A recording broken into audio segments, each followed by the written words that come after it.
নির্বাচন বিলম্বিত হলে দেশে নতুন সংকট সৃষ্টি হবে বলে মন্তব্য করেছেন সাংবাদিক মতিউর রহমান চৌধুরী।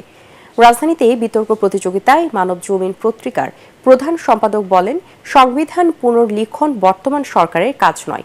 এ সময় ডিবেট ফর ডেমোক্রেসির চেয়ারম্যান হাসান আহমেদ চৌধুরী কিরণ বলেন, নির্বাচন নিয়ে অন্তর্বর্তী সরকারের উপর অতিরিক্ত চাপ দেওয়া ঠিক হবে না, তবে দ্রুত নির্বাচনী রোডম্যাপ ঘোষণা জরুরি বলেও মন্তব্য করেন তিনি। ইমদাদুল্লাহ বাবু রিপোর্ট। বিগত আওয়ামী লীগ সরকারের আমলে ৩টি নির্বাচনেই ব্যাপক অনিয়মের অভিযোগ ওঠে। 2014, 18 এবং 24-এর নির্বাচন অনুষ্ঠিত হলেও এ নিয়ে জনমনে ছিল অসন্তোষ। ডামি নির্বাচন, দিনের ভোট রাতে এবং শতভাগ ভোট পড়া সহ নানা অভিযোগ ছিল এসব নির্বাচনকে ঘিরে। জাতীয় সংসদ যেন পরিণত হয়ে গিয়েছিল জাতীয় নাট্যশালা। ভোটের মাধ্যমে কিন্তু জনগণের মতামত প্রকাশ হবে মাননীয় স্পিকার। আগামী নির্বাচনের আগে রাষ্ট্র সংস্কার গণতন্ত্রকে সুসংহত করবে কিনা এ বিষয়ে এই বিতর্ক প্রতিযোগিতার আয়োজন করে ডিবেট ফর ডেমোক্রেসি। অনুষ্ঠানের প্রধান অতিথি মানব জমিন পত্রিকার প্রধান সম্পাদক মতিউর রহমান চৌধুরী বলেন, রাষ্ট্র সংস্কারের আগে সুশাসন প্রতিষ্ঠায় গুরুত্ব দেয়া দরকার। সংবিধান পুনর্লিখনের কাজটি অন্তর্বর্তী সরকারের করা, এটা রাজনীতির কাজ না, এটা জনগণের কাজ। প্রফেসর ইউনূস সাহেব যদি কোনো কারণে সব সংস্কার করেও যান, পরের সরকার রাজনৈতিক সরকার আসলো, সেই সরকার মানল না, তখন আপনি কি বলবেন? আইনের শাসন না থাকলে কিন্তু কোনো সংস্কার করেও কোনো লাভ হবে না।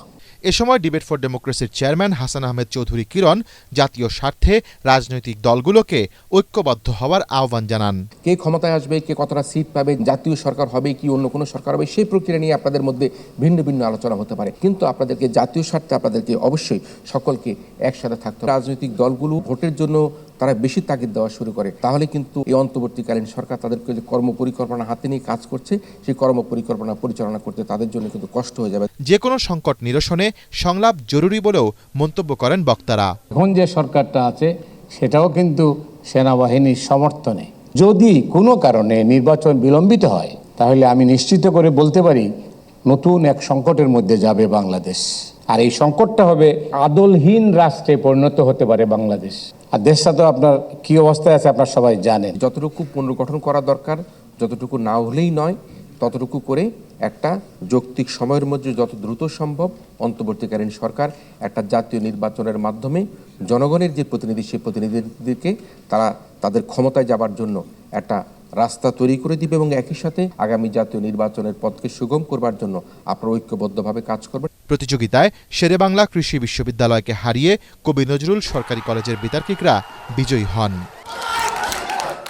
ইমদাদুল্লাহ বাবু, ATN বাংলা, ঢাকা।